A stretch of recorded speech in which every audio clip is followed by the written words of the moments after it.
Wow, that was, I don't know, I just turned 54, and I knew I'm irrelevant. I read about it in the paper all the time. There's no relevancy for me. And hearing the other speakers now, I always thought it was a kid from a school that's going to kick my ass and take me out. That was it. I'm gone. Now it's a robot I got to worry about. So, you know, I always learn something. Well, my life has been music festivals and touring. And I want to thank Cal Poly Pomona, because I was socialized here. I don't know if I learned anything, but I was socialized here on campus. And we live in a culture now of music festivals. We're about second-generational music festivals in North America. The first music festival, some of us will say it was Woodstock, but it was random. Either you were born there or you went there, generation.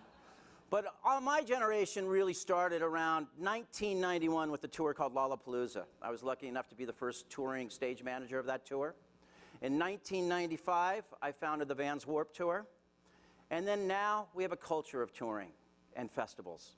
Many of us know another alumni from here, Paul Tollett, started a festival called Coachella. We went to school together on campus here. It has become ingrained in our culture that we are going to go to festivals. We are going to go enjoy that tribal experience. We are going to go and use our student loan money to go to them from 19 to 24. Either a festival is you're drawing through music or a location. Many great festivals are in great locations. We've run out of great locations. You can go to 4 festivals in Aspen, you can go to Coachella, you can go to a farm in Tennessee. And now we've entered the culture of the Walmartization of the music festivals, I like to call it. Big box festivals are turning up all over the country. You throw up 3 stages, you find a parking lot, you charge people a bunch of money, the same bands. I go to conferences where you can order the same Ferris wheel package at every festival. They say you can get the festival that you saw at Coachella. We'll rent it to you for your festival. We've had the Walmartization of festivals, and that festival culture is about 19 to 24. I lose them. I get you at 13 and 19. I indoctrinate you into festivals. You come to my festival, you run yourself into, sun, you're out in the sun, you get sunburned, you fall in love with music, you go to your festival, but I send you home at dark with your mom. I also let your mom in for free now because I need to get you to my festival at a younger age. 13, 19 years olds attend the Vans Warped Tour. I know that if you come after 19, I'm only lucky to get you. I am going to lose you after you come to my festival. You want to go to the weekend destination festivals. You want to go to EDM in Las Vegas. You want to go to Coachella. You want to go to all these festivals that are popping up all over the country. You want to go to Sasquatch. You want to go to Coachella. You want to go to Bonnaroo. You want to go to, I don't even know where that one is, but it looks like a lot of cities that are having festivals. And you go and you burn up your money. You enjoy it. You fall in love at festivals. It's music. It's community. You become part of a community when you go to festivals. You have a like-minded thought. And it's more than just a headliner. You just want to go. It's not about the headliners. And then you turn 24 and life catches up with you. Life comes in. Life breaks down to 3 things at 24. You can't afford to go to festivals, 1, because all of a sudden you don't have the time.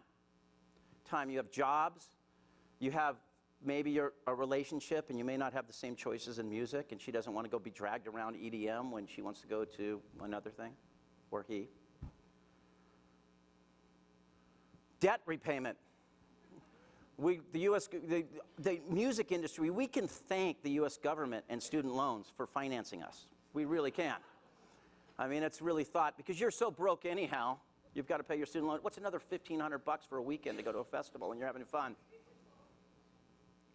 And then you've got to figure out your life, Is it fun to drop Molly and run around in the beating sounds of a laser and run around in the desert anymore?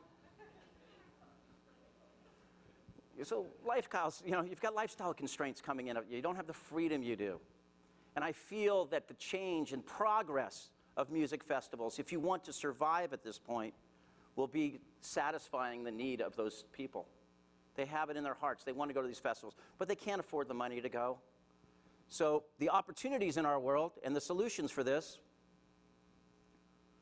and are creating a whole experience for you, the 24 to 29-year-old. So we're working on a whole new movement of festivals in the society that you can go to and give you this experience. You still want to get out in the sun. You still have the energy to get out in the sun. You know, you don't want to be seated in a chair. You want to go out and feel the sweat. You want to feel the heat. You want to be there. And that's our jobs now. And our task put at hand is how are we going to keep America a cultural phenomenon of festivals? One of the things you must do is you create the experience for the people at the festivals. You give them free water. You create everything we did when you were 13 and 19. Our challenges are now to give you this festival at a value and give you the whole experience. We build community at these festivals.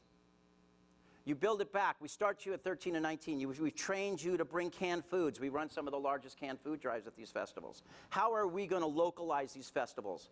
Where Walmart moved into our cities and they basically shut down Main Street. Anyone who tried to compete with Walmart, and those large festivals are being run by AEG and Live Nation, we have to build festivals that are locally driven and locally created for you.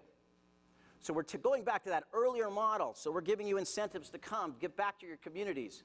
Be part of something more than just going out there and watching big, giant headliners. Special experiences, up-close experiences that you may not get at some of these festivals when the stages are 20 feet high and things. We're creating movements so you have these one-on-one experience with those artists. Get those artists back to that point. Because I'm also working with a lot of artists that maybe aren't on those major record labels and their careers have changed and they're down a different path, is how to reconnect them with their fans. We're creating opportunities for those artists to get one-on-one, teaching, giving lessons, reconnecting with their fans. So these same kids that are sitting at the Warped Tour now are 24 and 25, and they're looking, how am I going to reconnect with my, I want that experience. So our challenges with that is going to be that.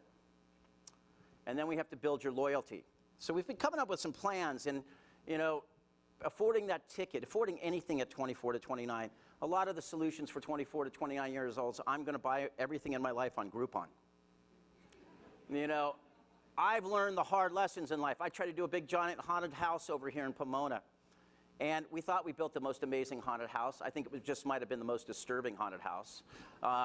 And people don't necessarily want to be disturbed at Halloween. They just want people to go boo. And I worked with a guy named Rob Zombie, who was the king of Halloween. And we failed miserably because we learned that there's no loyalty to brands. You basically open up Groupon on Monday morning, and you got $100 for next weekend. You find out, how am I going to have the most fun for $100? Does that experience you don't need the big lights. You don't need the things. You need the first 2 beers free and a mug.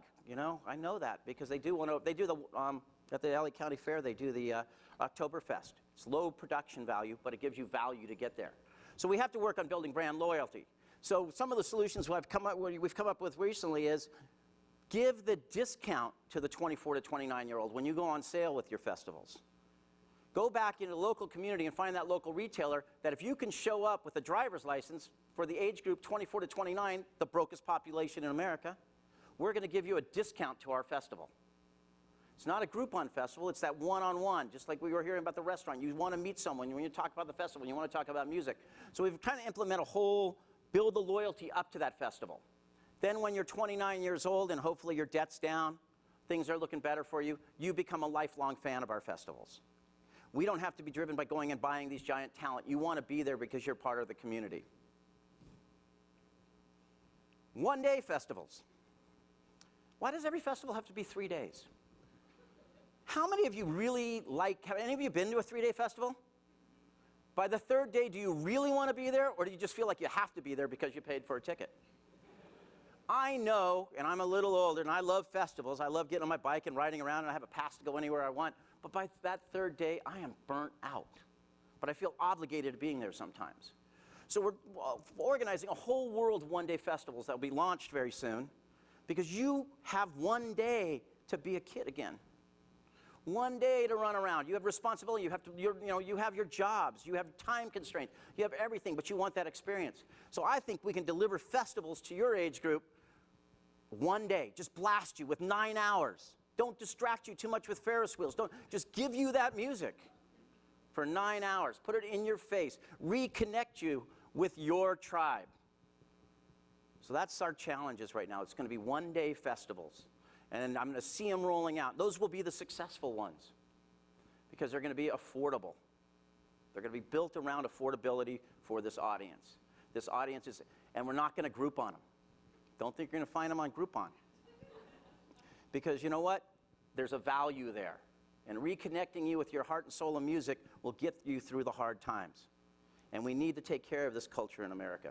It is such an amazing thing, music festivals. They have grown. Europe's had them for like, I don't know, 800 years like everything else. But, you know, you grow up there, your mom and dad give you, it's right up, they give you a flat of beer and 2 cans of beans and send you off for a weekend. We now have VIP experiences. We've done all these things. But we've created a culture of festivals in America for the 10%. 10% of the people in America can actually afford to go to festivals. And now we have the 1%. We build the safari tents. We charge them $25,000 for a weekend. You can go to Bonnaroo and pay them $50,000 and get your own tour bus. I really don't want the tour bus after those people have them, because they really don't know how to live on a tour bus. I got one of those tour buses once, and it was really in bad shape. We live on those buses. But we can create this experience, and I think that's going to be our challenge for our business. It's going to, how do we service that population and keep them interested in our music? Because right now, everyone's focusing on the wrong demo. We need to look at new demos, and that will be the progress of the music festivals. And really, it's going to be a short talk tonight, because that's what I want to do. And that's what we need to do in our challenges of our business. And if you are looking to go into the entertainment business and want to work in my business and knock me off, create the most awesome 20 festivals for the 25 to 29-year-old, and you will have a career in this business. Thank you.